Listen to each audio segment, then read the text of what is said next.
According to experts, Andrew Tate is also pitiful, insecure, and advocates Taliban views regarding how to treat women. Schools throughout the United Kingdom are confronting a rising number of students who adore Tate. Consequently, teachers must determine how to respond. Hello everyone, and welcome to another video. Today we'll be looking at Andrew Tate, how schools are addressing his impact. Yeah, you heard it right. As part of a determined effort to combat his effect, some are actively disseminating guidelines on how to discuss him.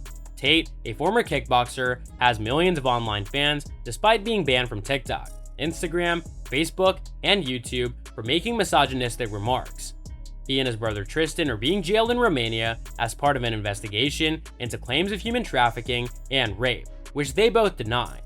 A lot of the boys can see that there's parts of Andrew Tate that they respect and admire, and that there's parts that they don't. They know that he says a lot of terrible things, says Mr. Carson, 46, who teaches learning for life and work, Northern Ireland's equivalent of PSHE in England schools. But he's also glamorous, he's good looking, he does lots of things that they think are cool. She gives the example of an image of Tate surrounded by flashy cars while smoking a cigar. Miss Carson and fellow teachers find it a joke and almost a cartoon of pathetic insecurity, but some of her pupils want to defend everything he stands for. One pupil told her they would still admire Tate if he is found guilty of the crimes he's been accused of. They said yes. They said, "Miss, if somebody in your family commits a crime, you still love them." Miss Carson says the pupil eventually backtracked and agreed they didn't quite see Tate as a family, but the knee-jerk reaction perhaps shows the desire to protect his status.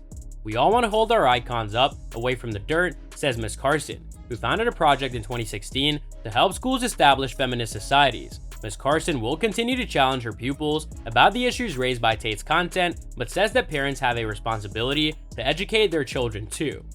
Parents need to wake up to the fact that if they don't teach their children about the world, then Andrew Tate will. Tate has not responded to the BBC's request for comment.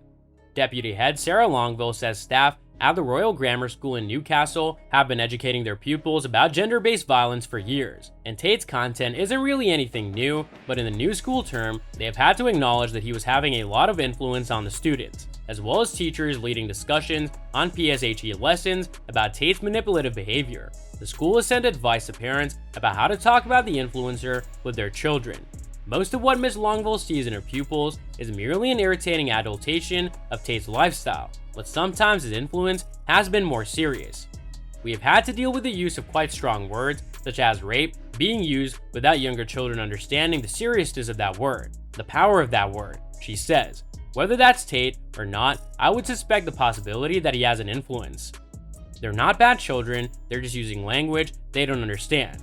St. Dunstan's, a fee-paying school in Catford, London, has drawn up entire lessons focused on Tate, with content tailored to different age groups.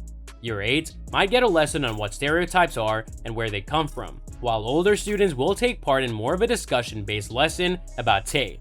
Deputy Head Jonathan Holmes told BBC, "We find out what the kids know about him first, and then we would want to facilitate discussion about the impact of echo chambers, the impact of the sense of those views online being endorsed, giving the appearance that they're being endorsed by quite a wide audience, when actually it's the case that they're not, and getting them to understand the credibility of those views."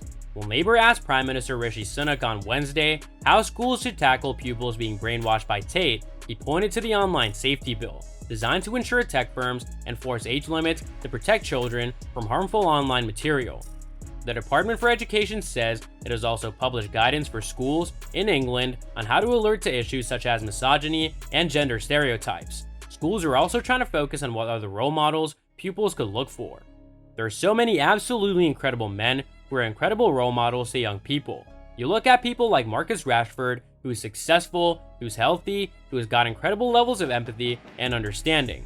Helen Hind, assistant head at Mulescop High School in Southport, tells BBC 5 Live, "We've all got to work collaboratively and collectively to support young men to reframe masculinity, away from this toxic ideology that's presented by the likes of Tate."